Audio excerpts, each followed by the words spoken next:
Ah bah, c'est carrément génial cette émission. On a une liberté de ton absolument absolue. On essaye des voitures de rêve régulièrement. On essaye des voitures pourries, mais l'avantage c'est qu'on peut les casser quand elles sont pas bien et qu'elles nous plaisent pas. Donc je vois pas en quoi on pourrait vraiment se Non, plaindre. moi je suis revenu que parce qu'on me paye. Ah oui, C'est c'est pour tout. l'argent. Non, non, c'est tout. Voilà. D'accord. Non, et aussi parce qu'on a des jolies voitures. Et parce qu'on a un public vraiment très cool et qu'il y a une très bonne ambiance. Eh mais il y avait mes fringues dans la bagnole. Moi j'ai envie de dire non parce que c'est pas.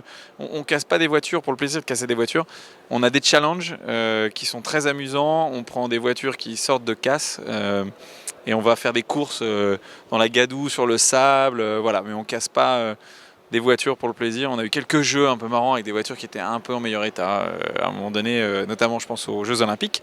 Je sais pas si j'ai le droit de le dire, mais je l'ai dit. Voilà, tant pis.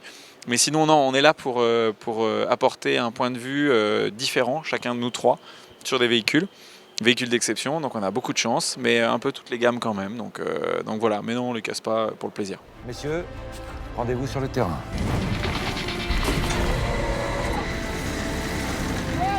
Ça, c'est du franchissement. La même chose, toujours des baskets pourries, des chaussettes moyennes. Par contre, c'est Nepap, il a fait un gros effort et je commence à être fan de ses costumes. Voilà. Voilà.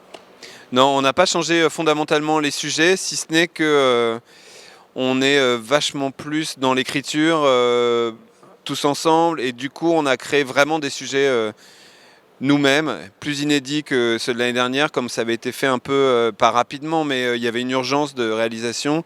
On avait pris des trames qui existaient déjà chez les Anglais, donc on nous l'a reproché.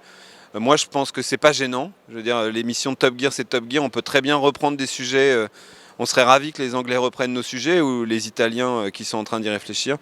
Donc non, rien n'a changé, nos trois personnages s'affirment plutôt, je dirais, s'améliorent. On est vraiment de plus en plus différents du format anglais, et je pense que c'est vraiment Top Gear France, quoi. Pour le coup, c'est vraiment important. 3, 2, 1, go.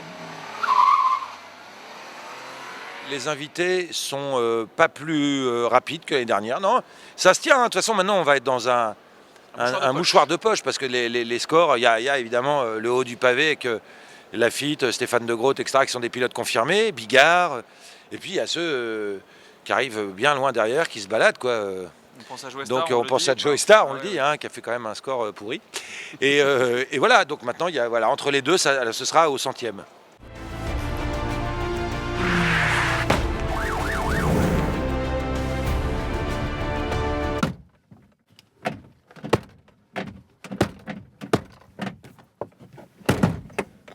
Ah bah ça marche plus très bien cette porte.